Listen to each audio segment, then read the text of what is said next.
সার্বজনীন pension scheme নিয়ে সরকার থেকে ঘোষিত প্রজ্ঞাপনটি বাতিলের দাবিতে সব ধরনের ক্লাস পরীক্ষা বর্জন করে অবস্থান কর্মসূচি পালন করছেন শাহজালাল বিজ্ঞান ও প্রযুক্তি বিশ্ববিদ্যালয়ের শিক্ষক, কর্মচারী ও কর্মকর্তারা। বাংলাদেশ বিশ্ববিদ্যালয় শিক্ষক সমিতি ফেডারেশনের আহ্বানে সাবিপ্রবি কর্মকর্তা ও কর্মচারীরা সকাল ৯টা থেকে অর্ধদিবস কর্মবিরতি পালন করলেও দুপুর ১২টা থেকে শিক্ষক সমিতি সর্বাত্মক কর্মবিরতি পালন শুরু করে। সকাল থেকে বিশ্ববিদ্যালয়ের বিভিন্ন স্থানে অবস্থান কর্মসূচি পালন করা হয়। সাবিপ্রবি কর্মকর্তাদের দাবি, পেনশন স্কিম নিয়ে সরকারের এই প্রজ্ঞাপনটি অনৈতিক।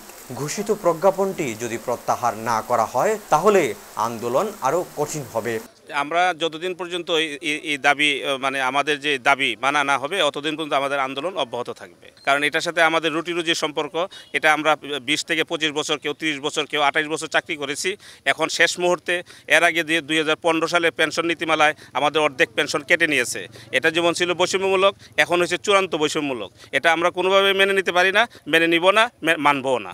সবার কথাই চিন্তা করে এখানে দাঁড়িয়েছি। কারণ আমরা যে এই পেনশনটা যদি না পাই, অন্যান্য সরকারি চাকরিজীবী যে সুবিধা পায়, আমরা বিশ্ববিদ্যালয়ে এরকম কোনো সুবিধা নাই। এখন আমরা আসলে যে মন থেকে যে সার্ভিস দিব, আজকে শিক্ষকরা কর্মবিরতি দিচ্ছেন কেন?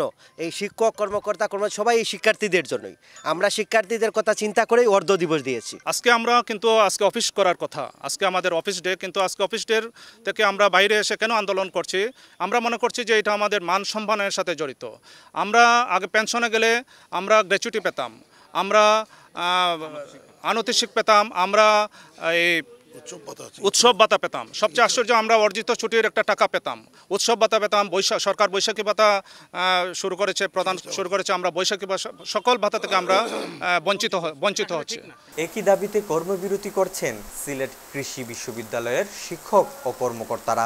1 জুলাই থেকে 4 জুলাই অর্ধ দিবস ও আগামী 7 জুলাই থেকে অনির্দিষ্টকালের জন্য সর্বাত্মক কর্মবিরতির কর্মসূচি দিয়েছে বাংলাদেশ আন্তঃবিশ্ববিদ্যালয় অফিসার্স ফেডারেশন। টুটিবিডি ডেস্ক, সিলেট।